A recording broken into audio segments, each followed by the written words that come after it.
조선 성균관에는 절대로 들어올 수 없는 사람이 있었습니다. 바로 여인이었지요. 하지만 그날 성균관 안에는 아무도 모르게 여인 하나가 숨어 들어와 있었습니다. 이름은 이은우. 들키는 순간 모든 것이 끝나는 위험한 일이었지요. 늘 다른 유생들과 함께 생활하고 함께 시험을 치러야 했으니까요. 하지만 사람들을 더욱 놀라게 만든 것은 따로 있었습니다. 그 어린 유생이 수많은 선비들을 제치고 장원급제에 가장 가까운 인물이 되어가고 있었던 것입니다. 과연 이 어린 여인이 목숨까지 걸고 성균관에 들어온 이유는 무엇이었을까요? 남장을 하고 과거를 치른 어느 여인의 이야기 바로 시작하겠습니다. 사감 하나가 성균관 우물가에서 세수를 하다 말고 손을 멈췄습니다. 저 아이가 이번에 들어온 유생이라지요. 글쎄요. 얼굴만 보면 양반집 규수 같습니다. 성균관 앞마당에 선 아이는 키도 작고 얼굴도 곱상했습니다. 사모 아래로 드러난 목선도 너무 희었지요. 유생들은 힐끔거리며 수군댔습니다. 누가 봐도 어린아이였으니까요. 이름은 이은우였습니다. 나이는 겨우 17이었지요. 은우는 그런 시선을 다 알면서도 모른 척했습니다. 지금 중요한 건 따로 있었으니까요. 성균관에서 끝까지 버티는 것. 그리고 과거에 급제하는 것 말입니다. 유생 하나가 은우 앞을 막아섰습니다. 넌 이름이 뭐냐? 이은우입니다. 목소리도 곱네. 글은 읽을 줄 아느냐? 주변에서 웃음이 터졌습니다. 은우는 웃지 않았습니다. 대신 품속에서 작은 책 한 권을 꺼냈지요. 논어를 외워보라 하면 어디까지 하시겠습니까? 유생들 얼굴이 싹 굳었습니다. 방금까지 비웃음 당하던 아이가 먼저 칼을 뽑은 셈이었지요. 제법인데 그럼 너부터 해봐라. 은우는 책도 펼치지 않았습니다. 입에서 바로 줄줄 흘러나왔지요. 한 줄이 끝나자 다음 줄이 이어졌고 다음 장이 끝나자 또 다음 장이 나왔습니다. 유생들 눈빛이 달라졌습니다.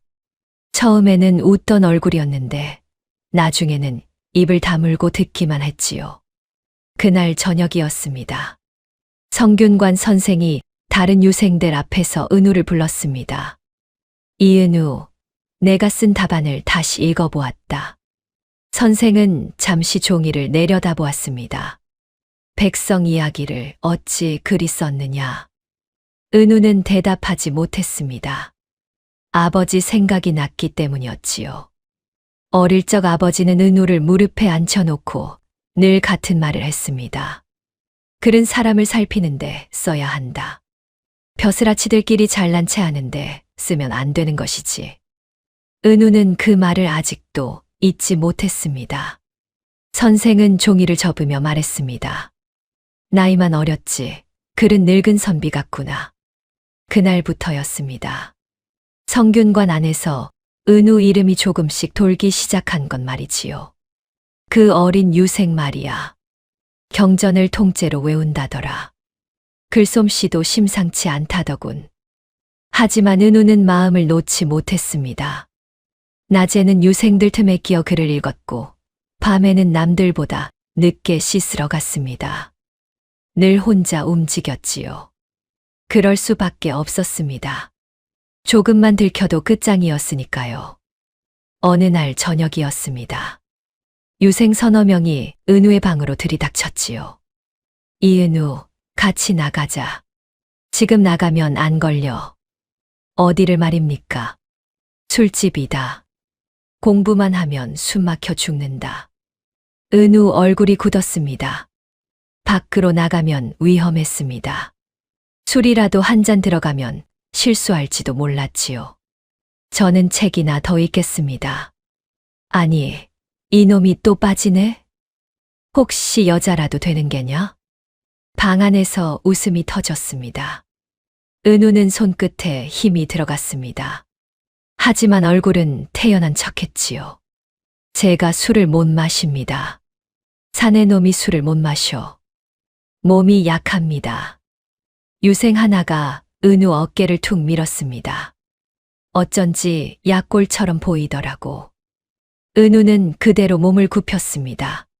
저 손이 조금만 더 내려오면 들킬 수도 있었으니까요. 그때 바깥에서 종소리가 울렸습니다.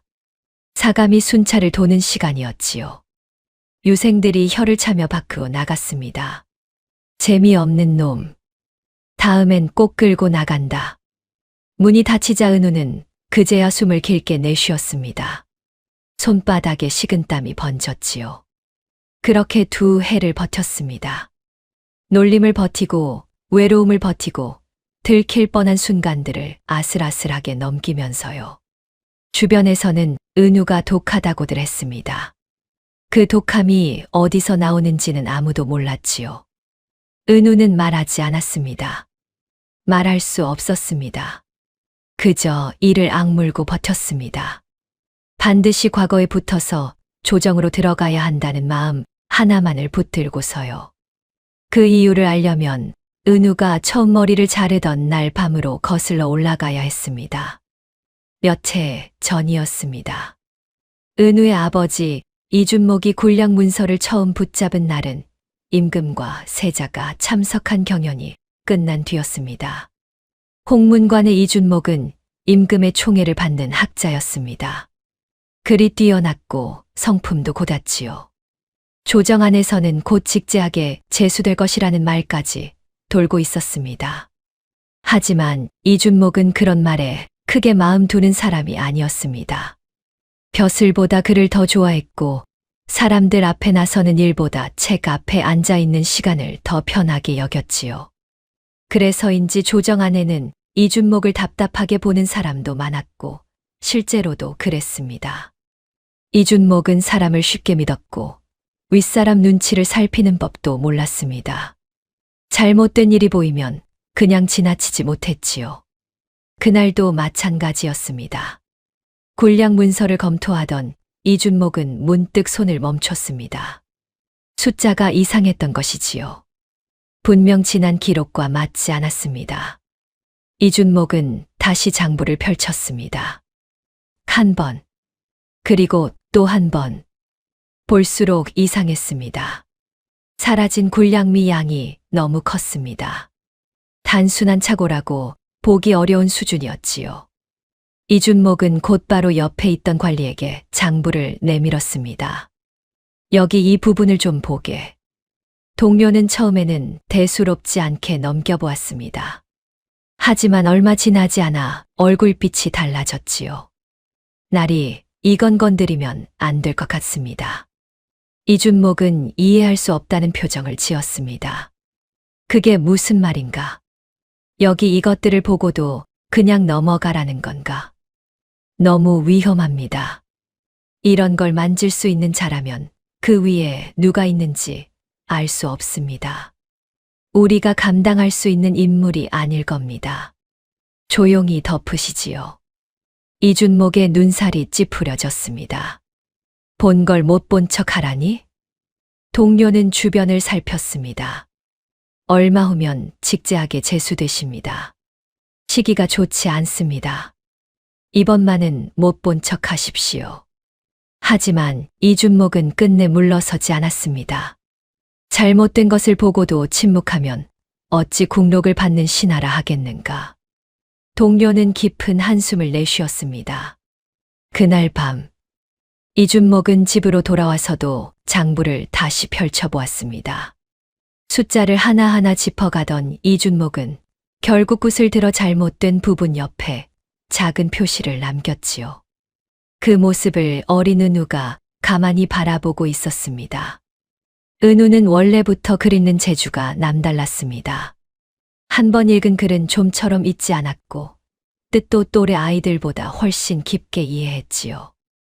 이준목은 그런 딸이 안쓰럽기도 했습니다. 사내였다면 훨씬 큰 재주를 펼쳤을 아이였으니까요. 은우는 아버지가 펼쳐둔 책을 가만히 내려다보았습니다. 그러자 이준목이 문득 물었습니다. 충성을 다한 신하가 왕명에 따라 백성에게 무거운 세금을 거두었다면 그 사람은 충신이겠느냐? 아이에겐 쉽게 답하기 어려운 물음이었습니다. 하지만 은우는 잠시 생각하더니 조용히 말했습니다. 충신은 맞을 것입니다. 이준목이 가만히 은우를 바라보았습니다. 하지만 백성을 먼저 괴롭게 했다면 좋은 신하는 아니었을 것입니다. 어째서 그렇게 생각하느냐? 백성이 무너지면 임금의 나라든 백성의 나라든 오래가지 못하니까요. 이준목은 한참 동안 말이 없었습니다. 은우는 그날 아버지가 왜 그렇게 늦게까지 장부를 들여다보았는지 알지 못했습니다. 하지만 며칠 뒤 모든 것이 뒤집혀 버렸지요. 아침부터 집안 밖이 소란스러웠습니다.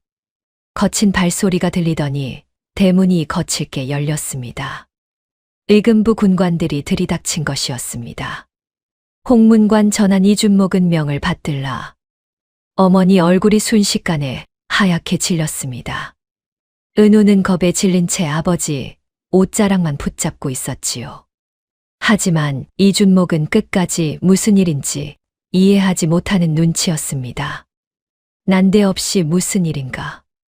굴량장구를 조작해 국고를 축낸 죄요. 이준목은 믿을 수 없다는 듯 군관을 바라보았습니다. 그날 이후 조정은 순식간에 돌아섰습니다. 청렴하기로 이름 높던 학자는 하루아침에 횡령범이 되어버렸지요. 자신이 파헤치던 사건에 오히려 범인으로 몰린 것이었습니다. 사람들은 믿을 수 없다는 표정을 지으면서도 뒤에서는 수군거렸습니다. 역시 사람 속은 모르는 법이야. 그렇게 깨끗한 척하더니 이준목은 끝까지 억울함을 호소했습니다. 장부를 다시 살피면 될 일입니다. 분명 누군가 손을 쓴 것입니다. 하지만 아무도 들으려 하지 않았습니다. 이미 모든 죄는 이준목에게로 향하고 있었지요. 며칠 뒤 이준목은 벼슬을 빼앗긴 채 먼 지방으로 유배된다는 판결을 받았습니다. 어린 은우는 그때는 알지 못했습니다. 그날 이후 집안에 어떤 일들이 닥쳐올지를 말이지요. 이준목이 유배를 떠난 뒤부터 집안은 빠르게 무너졌습니다. 전에는 매일같이 드나들던 사람들이 어느 날부터 발길을 끊었지요. 웃으며 인사를 건네던 이웃들도 길에서 은우를 보면 모른 척 고개를 돌렸습니다. 은우는 처음에는 이해할 수 없었습니다. 아버지가 죄인이 아니라는 것은 모두 알고 있을 줄 알았으니까요. 하지만 사람들은 진실보다 더 무서운 것을 알고 있었습니다. 권세였습니다. 조정에서 죄인으로 찍힌 사람 곁에 있다가는 자기들까지 화를 입을 수 있다는 것을 말이지요. 며칠 뒤에는 친척들까지 찾아왔습니다. 하지만 걱정하는 얼굴로 온 것은 아니었습니다. 집안 물건은 정리해야 하지 않겠소. 관아에서 다시 들이닥칠 수도 있습니다. 은우는 그 말뜻을 바로 알아들었습니다. 가져갈 만한 물건들을 챙기러 온 것이었지요. 어머니는 자리에서 일어나지도 못한 채 그 모습을 바라보고만 있었습니다. 그 후로 2년의 시간이 흘렀습니다. 시간이 갈수록 집안 형편도 점점 나빠졌습니다. 하인들도 하나둘 떠났고 남은 돈도 거의 바닥났지요. 은우는 직접 시장에 나가 쌀을 사와야 했습니다. 그런데 시장에서도 사람들 입은 쉬지 않았습니다. 저 아이가 이대감 딸이라지. 쯧쯧. 팔자가 어쩌다 저리 됐을까. 대놓고 들으라는 듯 말하는 사람도 있었습니다. 아비가 죄를 지었으면 자식도 고생하는 게 맞지. 은우는 아무 말도 하지 않았습니다. 괜히 대들었다가는 더 큰 모욕만 돌아올 것이 뻔했으니까요. 은우는 고개를 숙인 채 쌀자루만 꼭 끌어안고 집으로 돌아왔습니다. 며칠 뒤 은우는 아버지가 쓰던 서책들을 정리하고 있었습니다. 먼지가 잔뜩 쌓인 책들 사이에는 붓자국이 남은 종이들도 많았지요. 그러다 문득 예전 일이 떠올랐습니다. 어린 시절의 은우는 늘 아버지 곁을 따라다녔습니다. 다른 아이들이 공기놀이나 숨바꼭질을 할 때도 은우는 책 읽는 것이 더 좋았지요. 이준목은 그런 딸을 몹시 아꼈습니다. 어느 날에는 경연 준비를 하다가 은우에게 어려운 글귀 뜻을 물은 적도 있었습니다. 그때마다 은우는 또래 아이답지 않은 대답을 내놓곤 했지요. 그러면 아버지는 흐뭇한 얼굴로 웃었습니다. 우리 은우는 사내로 태어났어야 했는데. 그 말을 할 때마다 어머니는 걱정스러운 얼굴을 했습니다. 여식이 그를 너무 많이 알면 탈이 납니다. 하지만 아버지는 웃으며 대답했습니다. 제주에 어찌 남녀가 있겠소. 은우는 그 말을 아주 오래 기억하고 있었습니다. 그래서 더 괴로웠지요. 세상은 정말 제주만 보는 곳이 아니었으니까요. 아버지는 청렴했고 글도 뛰어났지만 결국 죄인이 되어 유배를 갔습니다.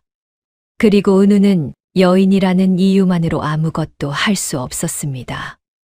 그 사실이 은우를 점점 숨막히게 만들었지요. 은우는 아버지 서책 앞에 오래 서 있었습니다. 등잔불 아래에 놓인 책들을 바라보던 은우는 문득 깨달았습니다. 아무리 진실을 외쳐도 소용이 없다는 것을 말이지요. 힘이 없으면 누구도 들어주지 않았습니다. 그리고 여인은 조정 안으로 들어갈 수도 없었지요. 그 순간이었습니다. 은우 머릿속에 한 가지 생각이 떠올랐습니다. 만약 사내였다면, 만약 과거를 보고 조정 안으로 들어갈 수 있다면, 그러면 아버지 억울함을 밝힐 수도 있지 않을까. 은우의 심장이 빠르게 뛰기 시작했습니다. 하지만 곧 스스로 고개를 저었습니다. 말도 안 되는 일이었지요. 여인이 남장을 하고 과거를 본다는 것은 들키는 순간 목숨이 날아갈 수도 있는 일이었습니다. 그런데도 그 생각은 머릿속에서 떠나지 않았습니다. 은우는 천천히 거울 앞에 앉았습니다. 거울 속에는 겁에 질린 어린 여자아이 하나가 앉아 있었습니다. 하지만 은우는 더는 울고만 있을 수 없었습니다. 아버지는 죄인이 아니었습니다. 그런데 아무도 그 말을 들어주지 않았지요.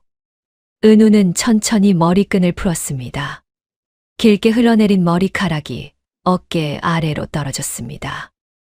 은우는 한참 동안 자기 머리를 바라보았습니다. 잠시 뒤 잘려나간 머리카락이 방바닥 위로 힘없이 떨어졌습니다. 눈물이 자꾸 나왔지만 손을 멈출 수는 없었습니다. 그날 밤, 이은우라는 여자아이는 처음으로 세상에서 사라지기 시작했습니다. 성균관에서의 생활이 3년째가 되던 해, 과거 시험장 앞에는 이른 새벽부터 사람들이 몰려들었습니다. 전국에서 올라온 선비들로 길이 가득 찼지요. 누구는 마지막까지 책장을 넘겼고 누구는 하늘을 보며 긴 한숨을 내쉬었습니다. 하지만 그 사이에서도 은우의 얼굴은 유난히 창백했습니다. 긴장 때문만은 아니었습니다. 혹시라도 신분이 들킬까 두려웠던 것이지요.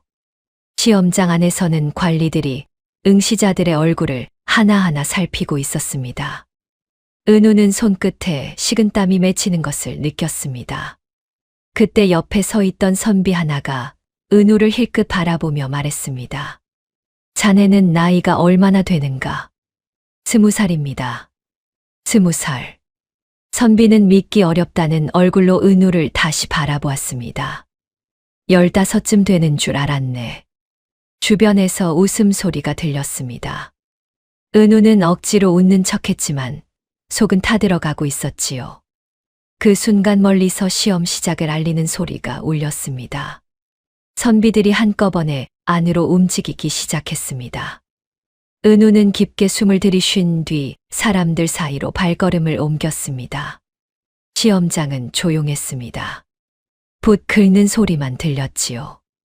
은우는 천천히 시험 문제를 펼쳤습니다. 그리고 그 순간 숨이 멎는 듯 했습니다. 문제가 예상과 전혀 달랐던 것입니다. 이번 과거는 단순히 경전 뜻을 풀이하는 문제가 아니었습니다. 백성의 삶과 나라의 형편을 어떻게 바로잡을 것인지 묻고 있었지요. 많은 선비들이 당황한 얼굴로 서로 눈치를 살폈습니다. 하지만 은우는 달랐습니다. 시험지를 보는 순간 가장 먼저 떠오른 사람은 아버지 이준목이었지요. 백성이 먼저 살아야 나라가 산다고 말하던, 잘못된 것을 보고 침묵하지 않았던 아버지 말입니다. 은우는 천천히 붓을 들었습니다. 그리고 거침없이 글을 쓰기 시작했지요. 굶주린 백성을 외면한 조정. 힘없는 사람들만 세금을 떠안는 현실. 그리고 선비가 끝까지 잊지 말아야 할 도리까지. 은우 글은 다른 선비들과 달랐습니다. 그럴듯한 말로 꾸민 글이 아니었지요. 실제로 고통받는 백성들을 본 사람만이 쓸 수 있는 글이었습니다. 시험이 끝난 뒤에도 사람들은 한동안 술렁거렸습니다. 이번 과제는 너무 어려웠어. 나라 걱정을 하라는 건지 우리 속을 떠보는 건지 모르겠더군. 하지만 은우는 사람들 사이에 끼지 않았습니다. 괜히 오래 붙어 있다가는 말투나 행동에서 이상한 점을 들킬 수도 있었으니까요. 은우는 곧장 성균관으로 돌아왔습니다. 그날 밤에도 좀처럼 잠이 오지 않았습니다. 과거 결과보다 더 두려운 것은 따로 있었지요. 혹시 시험 과정에서 누군가 이상한 점을 눈치채지는 않았을까? 은우는 밤새 뒤척이다가 새벽이 되어서야 겨우 눈을 붙였습니다.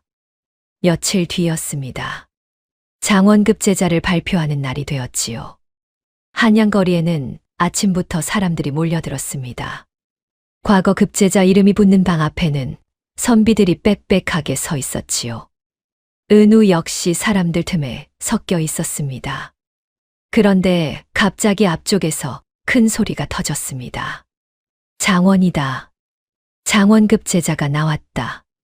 사람들이 한꺼번에 앞으로 몰려갔습니다. 은우는 사람들 등에 떠밀리듯 앞으로 움직였지요. 그리고 그 순간 은우 얼굴이 굳어버렸습니다. 가장 위쪽에 적힌 이름, 이은우. 바로 자신의 이름이 적혀 있었던 것입니다. 주변이 순식간에 시끄러워졌습니다. 이은우가 누구냐? 저 어린 유생 아니야? 세상에. 사람들 시선이 한꺼번에 은우에게 쏠렸습니다. 은우는 정신이 아득해졌습니다. 기뻐해야 하는 상황인데도 가슴이 덜컥 내려앉았지요. 이제부터는 더 많은 사람들이 자신을 보게 될 테니까요. 그날 오후, 장원급제자는 임금 앞에 나아가야 했습니다. 은우는 궁궐 안으로 들어가는 순간 손끝이 떨리는 것을 느꼈습니다. 잘못하면 모든 것이 끝날 수도 있었지요. 하지만 이미 물러날 수는 없었습니다. 잠시 뒤, 은우는 조용히 임금 앞에 서 있었습니다. 임금은 어린 장원급제자를 한동안 바라보았지요. 그대가 이번 장원인가? 예, 전하. 임금은 곁에 놓인 답안을 다시 한번 내려다보았습니다. 굶주린 백성을 외면한 조정은 오래 갈 수 없다는 말. 신하는 백성의 삶을 먼저 살펴야 한다는 글. 어딘가 낯익은 문장이었지요. 임금은 문득 오래전 홍문관의 한 사람을 떠올렸습니다. 임금은 잠시 생각에 잠겼다가 조용히 물었습니다. 백성의 굶주림을 바라보는 신하된 자의 생각을 말해보라. 순간 대신들 시선이 은우에게로 쏠렸습니다. 은우는 잠시 숨을 골랐습니다. 그리고 천천히 입을 열었지요. 논밭이 마르면 백성은 하늘을 올려다봅니다. 하지만 곳간이 비면 백성은 고개를 숙입니다. 임금의 눈빛이 가늘게 흔들렸습니다. 하늘 탓은 할 수 있어도 높은 사람 탓은 할 수 없기 때문입니다. 순간 대신들 사이에서 작은 웅성거림이 퍼져나갔습니다. 임금은 한동안 아무 말 없이 은우를 바라보았습니다. 그리고 천천히 고개를 끄덕였지요. 그날 저녁, 조정 안에서는 장원급제자 이야기가 빠르게 퍼져나갔습니다. 젊은 나이에 장원이라니 그리 예사롭지 않았다더군. 하지만 모든 사람이 반가워한 것은 아니었습니다. 특히 몇몇 대신들 얼굴은 좋지 않았지요. 그 중에는 좌의정 김문택도 있었습니다.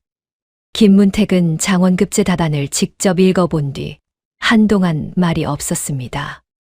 곁에 있던 관리가 조심스럽게 물었습니다. 무슨 문제라도 있으십니까? 김문택은 천천히 답안 일부를 내려다보았습니다. 글이 너무 닮았어. 예.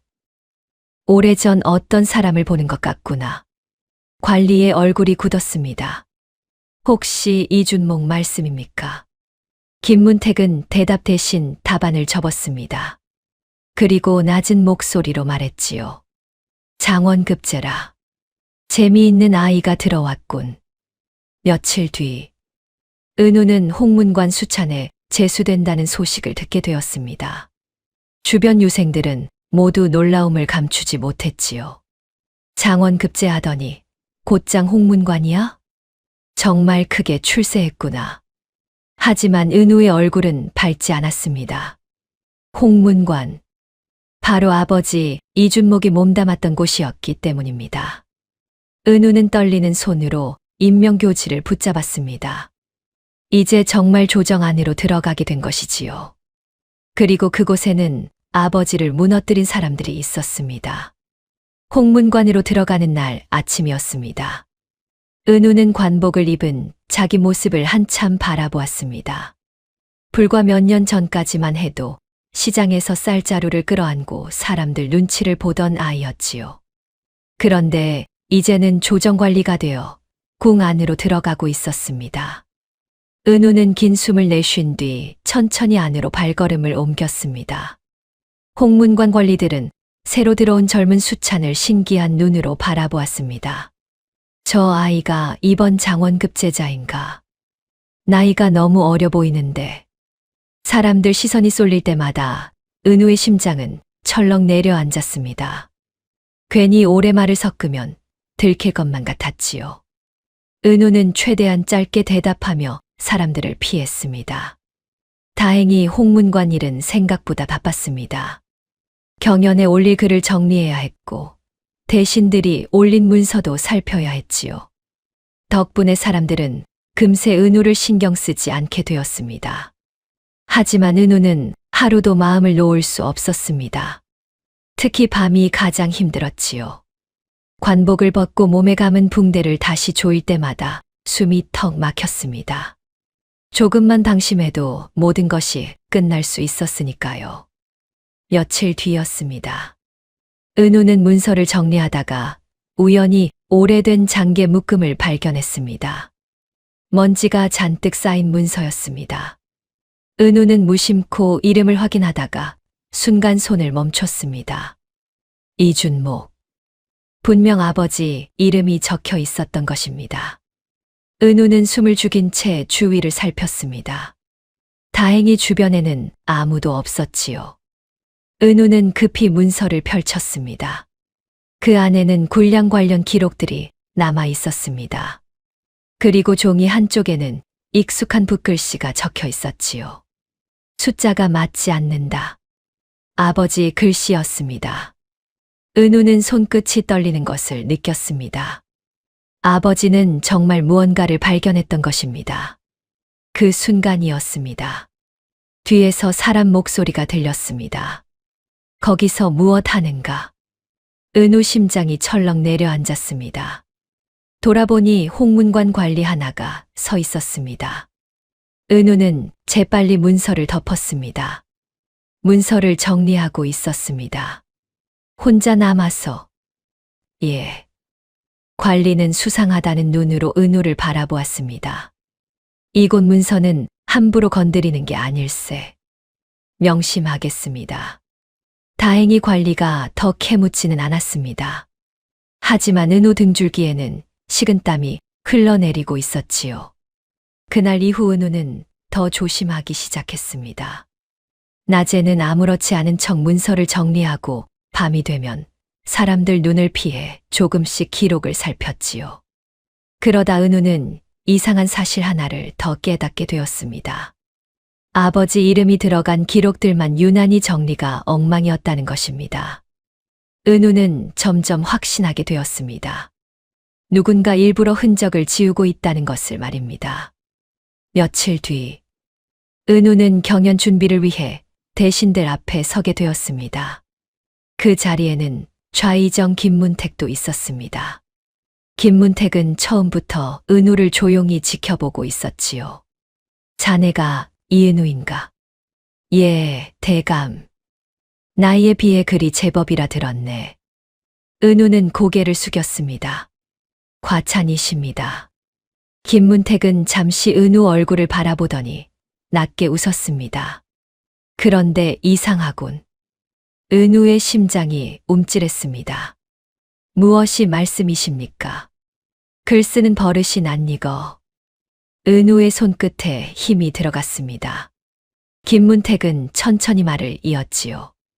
오래전 어떤 사람을 떠올리게 하더군. 은우는 애써 표정을 숨겼습니다. 송구하오나 잘 모르겠습니다. 김문택은 더 말하지 않았습니다. 하지만 그날 이후부터였습니다. 김문택 시선이 자꾸 은우를 향하기 시작한 것이지요. 경연 자리에서도, 복도를 지나갈 때도 김문택은 꼭 무언가를 살피듯 은우를 바라보았습니다. 은우는 점점 불안해졌습니다. 혹시 정체를 눈치챈 것은 아닐까? 하지만 더 두려운 것은 따로 있었습니다.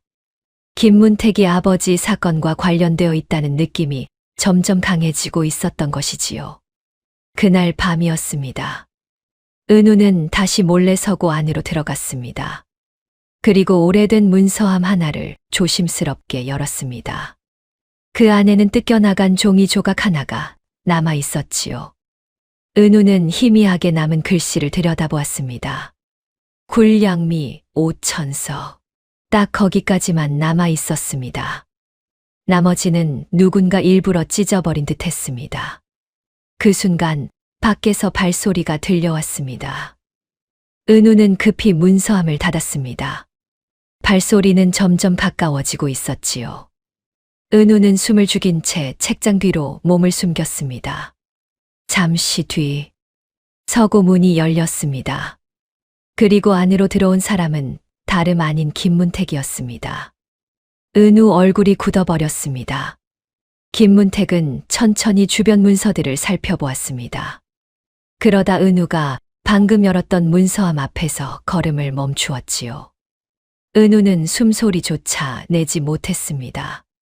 김문택은 한동안 문서함을 바라보다가 조용히 입을 열었습니다. 숨어있는 쥐가 있는 모양이군.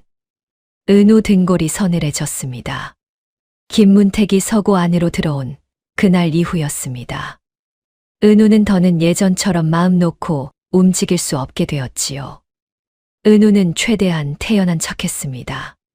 하지만 속은 타들어가고 있었습니다. 지금까지 찾은 기록만으로는 아버지 억울함을 밝히기 어려웠기 때문입니다. 중요한 문서들은 이미 대부분 사라진 뒤였지요.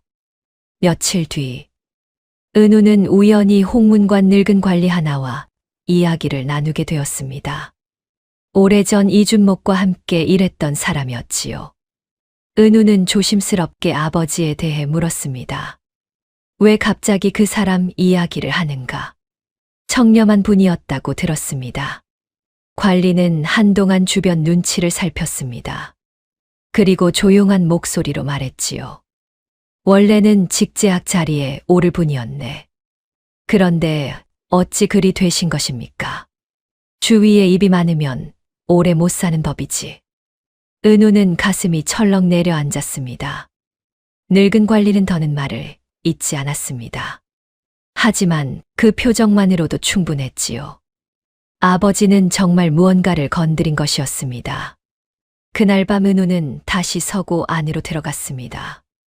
이번에는 훨씬 깊숙한 곳까지 뒤졌지요. 며칠 뒤였습니다.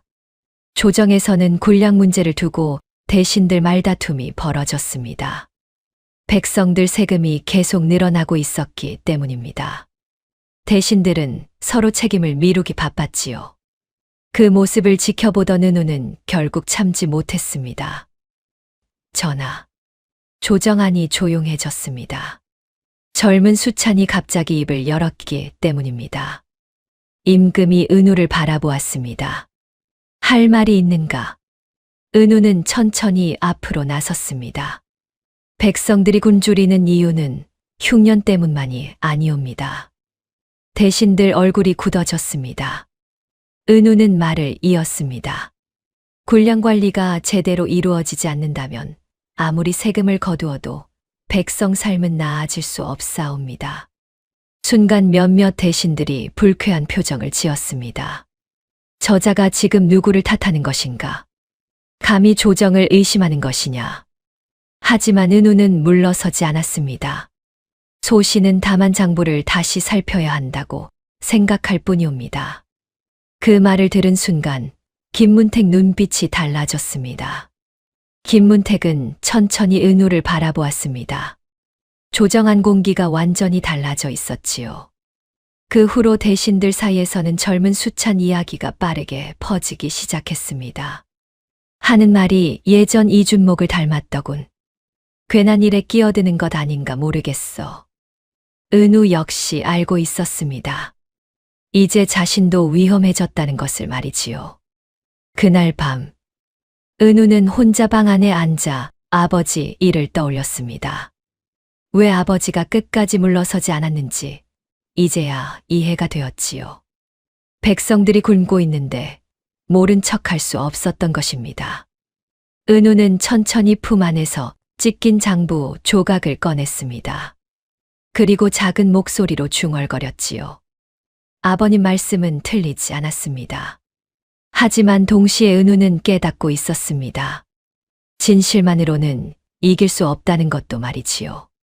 그 순간 밖에서 사람 발소리가 들려왔습니다.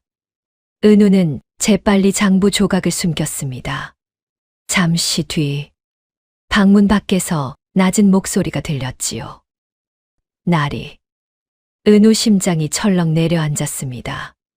그 목소리는 분명 김문택 사람의 것이었습니다. 김문택 사람의 목소리가 들린 순간 은우 온몸이 굳어버렸습니다. 은우는 급히 장부 조각을 품 안 깊숙이 숨겼지요. 무슨 일이요? 방문 밖에서 다시 목소리가 들렸습니다. 대감께서 나리를 찾으십니다. 은우는 천천히 숨을 골랐습니다. 알겠소. 잠시 뒤 은우는 김문택 앞에 서 있었습니다. 김문택은 한동안 말없이 은우를 바라보았지요. 그 시선이 너무 차가워서 은우는 숨조차 편히 쉬기 어려웠습니다. 마침내 김문택이 입을 열었습니다. 자네는 이상한 곳에 관심이 많더군. 은우 가슴이 철렁 내려앉았습니다. 무슨 말씀이십니까? 홍문관 오래된 문서를 자꾸 뒤진다 들었네. 은우는 애써 침착한 얼굴을 유지했습니다. 경연 준비를 위해 살펴본 것뿐입니다. 김문택은 작게 웃었습니다. 젊은 사람이 호기심이 많은 것은 이해하네. 하지만 그 웃음은 전혀 따뜻하지 않았습니다. 다만 쓸데없는 곳까지 손을 뻗으면 다칠 수도 있지. 은우는 그 말뜻을 바로 알아들었습니다. 경고였지요. 그날 이후 은우를 감시하는 눈은 더 많아졌습니다. 복도를 지나갈 때도 누군가 뒤를 따라오는 느낌이 들었고 서고에 들어가면 관리들이 이유 없이 근처를 서성거렸지요. 은우는 점점 더 조심할 수밖에 없었습니다. 하지만 이미 여기까지 온 이상 물러설 수도 없었습니다. 며칠 뒤 은우는 늦은 밤 다시 서고 안으로 들어갔습니다. 그리고 오래된 문서함 바닥 틈에서 작은 봉투 하나를 발견했지요. 누군가 급히 숨긴 듯한 봉투였습니다. 그 안에는 군량미 수량이 적힌 장부 일부와 대신들 이름이 적혀 있었습니다. 그리고 그 아래에는 익숙한 글씨가 남아 있었지요. 아버지 글씨였습니다. 은우는 숨을 삼켰습니다. 그때였습니다. 밖에서 거친 발소리가 들려왔지요. 은우는 급히 봉투를 품 안에 넣었습니다. 하지만 이미 늦었습니다. 서고 문이 벌컥 열리더니 사람들이 안으로 들이닥쳤지요. 그 가운데에는 김문택도 서 있었습니다. 역시 여기 있었군. 은우 얼굴이 굳어버렸습니다. 김문택은 천천히 은우 앞으로 다가왔습니다. 젊은 수찬이 밤마다 서고를 뒤진다기에 이상하다 생각했네. 은우는 아무 말도 하지 못했습니다. 김문택은 은우를 위아래로 훑어보더니 갑자기 손을 뻗었습니다. 은우는 순간 몸을 피하려 했지만 이미 늦었지요.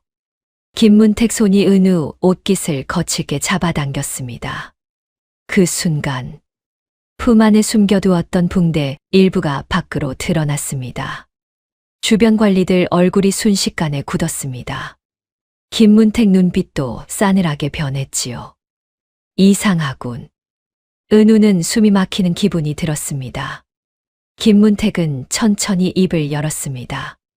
자네 몸에 왜 그런 것을 감고 있지? 은우는 아무 말도 하지 못했습니다. 이미 모든 것이 끝나가고 있었지요. 다음 날 아침, 조정아는 크게 술렁였습니다. 홍문관 수찬 이은우가 여인이라는 소문이 퍼진 것이었지요. 대신들은 믿기 어렵다는 얼굴로 서로를 바라보았습니다. 그게 정말인가? 신분을 속였단 말이야? 잠시 뒤, 은우는 대신들 앞에 끌려 나왔습니다. 김문택이 차가운 목소리로 입을 열었지요. 전하, 말해보시오. 이은우는 사내가 아니옵니다. 순간 조정안이 얼어붙었습니다. 대신들은 충격을 감추지 못했지요. 여인이라고? 그럴 리가. 임금 역시 굳은 얼굴로 은우를 바라보았습니다. 정말이냐? 은우는 천천히 무릎을 꿇었습니다. 이제 숨길 수 없다는 것을 알고 있었지요. 송구하옵니다. 순간 대신들 목소리가 터져 나왔습니다. 당장 국문해야 합니다. 여인이 과거를 속였으니 큰 죄이옵니다. 조정안이 순식간에 시끄러워졌습니다. 하지만 은우는 고개를 숙인 채 조용히 입을 열었습니다. 소녀는 벼슬을 탐해 신분을 감춘 것이 아닙니다. 조정안이 잠시 조용해졌습니다. 은우는 떨리는 목소리로 말을 이었습니다. 제 아버지 이준목의 억울함을 밝히고 싶었습니다. 주위가 다시 술렁였습니다. 저 아이가 이준목의 여식이라고? 김문택의 눈빛이 싸늘해졌습니다. 그래서 여인이 남장을 하고 조정을 속였다는 것이냐? 은우는 천천히 품 안에서 장부 조각과 봉투를 꺼냈습니다. 아버님은 죄인이 아니셨습니다. 닥쳐라. 굴량 장부는 누군가 조작한 것입니다. 순간 대신들 얼굴이 굳었습니다. 은우는 끝까지 말을 멈추지 않았지요. 아버님은 그 사실을 발견하셨습니다. 이자가 감히. 하지만 누군가 모든 죄를 아버님께 뒤집어 씌웠습니다. 은우는 떨리는 손으로 장부 조각을 들어 보였습니다. 이 기록들이 그 증거입니다. 조정한 공기가 순식간에 달라졌습니다. 몇몇 대신들 얼굴이 창백하게 변했지요. 임금 역시 아무 말 없이 장부 조각을 바라보고 있었습니다. 그 순간이었습니다. 김문택이 갑자기 큰 소리로 외쳤지요. 전하, 저 아이 말에 속으시면 아니 되옵니다. 하지만 이미 늦었습니다. 임금의 눈빛이 완전히 달라져 있었기 때문입니다. 그리고 은우 역시 알고 있었습니다. 이제 물러설 곳이 더는 없다는 것을 말이지요. 조정안은 하루아침에 뒤집혀 버렸습니다. 이은우가 내놓은 장부 조각 때문이었지요. 처음에는 대신들 대부분이 믿으려 하지 않았습니다. 하지만 임금 생각은 달랐습니다. 임금은 곧바로 굴량 장부들을 다시 조사하라고 명했습니다. 그리고 며칠 뒤 숨겨져 있던 기록들이 하나둘 드러나기 시작했지요. 사라졌던 문서 일부가 다른 관청에서 발견되었고 남은 굴량미 수량도 실제 기록과 맞지 않았습니다. 조정안 분위기는 빠르게 달라졌습니다. 정말 누군가 장부를 조작했던 것인가? 이준목은 그럼 이걸 밝히려다가 대신들은 서로 눈치만 살폈습니다. 그동안 이준목을 죄인이라 몰아붙였던 사람들이었으니까요. 하지만 가장 얼굴빛이 어두워진 사람은 따로 있었습니다. 좌의정 김문택이었지요. 김문택은 끝까지 부인했습니다. 소 씨는 전혀 모르는 일입니다. 누군가 저를 함정에 빠뜨리려는 것입니다. 하지만 이미 늦었습니다. 군량 흐름을 조사하던 관리들이 김문택 사람들 이름까지 찾아낸 것이지요. 임금의 얼굴은 점점 굳어졌습니다. 한동안 침묵하던 임금은 낮은 목소리로 말했습니다. 김문택과 관련된 자들을 모두 의금부로 넘겨 엄히 조사하라. 순간 조정한 공기가 얼어붙었습니다.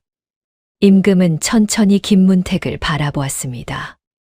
백성이 굶는 동안 사사로이 군량을 빼돌렸다면 결코 용서할 수 없는 일이다. 김문택 얼굴이 새하얗게 질렸습니다. 전하, 신은 억울하옵니다. 하지만 임금은 더는 듣지 않았습니다. 곧 의금부 군관들이 안으로 들어왔고 김문택은 끝내 끌려나가고 말았지요. 조정하는 숨소리조차 들리지 않을 만큼 조용해졌습니다. 그제야 임금 시선이 다시 은우에게 향했습니다. 내가 아니었다면 충신 하나를 영영 잃을 뻔하였구나. 임금은 천천히 말을 이었습니다. 내가 사내였다면 조정에 큰 기둥이 되었을 것이다. 은우의 눈가가 조금 흔들렸습니다. 송구하옵니다. 임금은 한동안 은우를 바라보았습니다. 그 눈빛에는 아쉬움이 어려 있었지요. 그 순간 은우가 먼저 천천히 입을 열었습니다. 전하, 소녀는 더는 조정에 남을 수 없음을 잘 알고 있사옵니다. 조정하니 조용해졌습니다. 은우는 담담한 목소리로 말을 이었지요. 애초에 벼슬을 바라 과거를 본 것이 아니옵니다. 은우 눈빛이 가늘게 흔들렸습니다. 아버님 이름을 되찾고 싶었을 뿐이옵니다. 임금은 잠시 아무 말도 하지 못했습니다. 마침내 임금이 낮은 목소리로 입을 열었지요. 아쉽구나. 은우는 조용히 고개를 숙였습니다. 임금은 천천히 긴 숨을 내쉬었습니다. 그리고 조용한 목소리로 말했지요. 비록 조정이 아닌 궁 밖에서라도 너의 그 재능만큼은 백성들을 위해 쓰도록 하라. 은우는 눈시울이 뜨거워지는 것을 느꼈지만 눈물을 흘리지 않았습니다. 아직 아버지를 만나야 했으니까요. 며칠 뒤 유배지로 해금 교지가 내려졌습니다. 눈이 내리던 날이었지요. 차가운 바람이 산길 사이로 불어오고 있었습니다. 유배지 앞에는 금부도사와 포졸들이 와 있었고 그 뒤로 젊은 관리 하나가 조용히 서 있었습니다. 푸른 관복 위로 흰 눈이 천천히 내려앉고 있었지요. 도사가 교지를 펼쳤습니다. 죄인 이준목은 억울함이 밝혀졌으므로 모든 죄를 사면한다. 차가운 바람 소리만 조용히 지나갔습니다. 도사는 다시 교지를 읽어 내려갔지요. 그리고 홍문관 직제하게 제수한다. 잠시 뒤 낡은 문이 천천히 열렸습니다. 안에서 한 사내가 걸어 나왔지요. 오랜 유배 생활 탓에 얼굴은 몹시 수척해져 있었습니다. 수염도 길게 자라 있었고 어깨 역시 많이 굽어 있었지요. 하지만 눈빛만은 여전히 살아 있었습니다. 이준목은 잠시 멍한 얼굴로 교지를 바라보았습니다. 자기 억울함이 정말 밝혀졌다는 것이 믿기지 않는 듯 했지요. 도사는 교지를 모두 읽은 뒤 포졸들과 함께 천천히 자리를 떠났습니다. 뒤에 있던 젊은 관리 하나만 그대로 남아 있었지요. 이준목은 잠시 그 모습을 바라보았습니다. 푸른 관복, 검은 사모, 그리고 낯선 듯 익숙한 눈빛. 젊은 관리는 아무 말 없이 천천히 이준목 앞으로 걸어왔습니다. 이준목은 영문을 알 수 없다는 얼굴로 그 모습을 바라보았지요. 그 순간이었습니다. 젊은 관리가 천천히 사모를 벗었습니다. 그리고 조심스럽게 머리끈을 풀어내렸지요.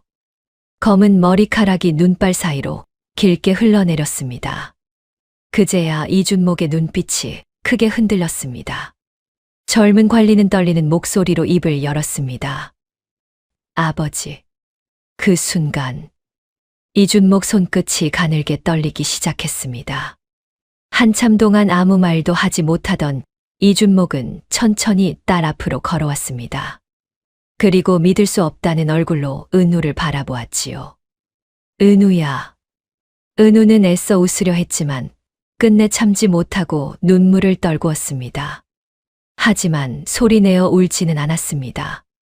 그저 오래 참아왔던 숨을 겨우 내쉬듯 흐느끼고 있었지요. 이준목은 떨리는 손으로 은우 얼굴을 천천히 감쌌습니다. 잘려나간 머리카락, 거칠어진 손, 그리고 예전보다 훨씬 단단해진 눈빛까지. 이준목은 그제야 깨달았습니다. 자기가 없는 동안 딸이 얼마나 긴 시간을 홀로 싸워왔는지를 말이지요. 고생이 많았구나. 그 짧은 말 한마디에 은우의 어깨가 작게 흔들렸습니다. 얼마 후, 눈 내리는 유배지에는 두 사람만 한동안 그대로 서 있었지요. 이준목은 멀리 쌓여가는 눈을 바라보다가 조용히 입을 열었습니다. 함께 돌아가자. 은우는 잠시 말이 없었습니다. 그리고 천천히 고개를 저었지요. 아버님 자리는 되찾으셨습니다.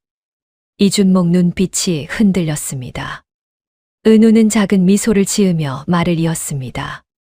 그것이면 충분합니다. 저도 이제 백성들을 위한 길을 찾을 것입니다. 바람이 다시 한번 두 사람 곁을 스쳐 지나갔습니다.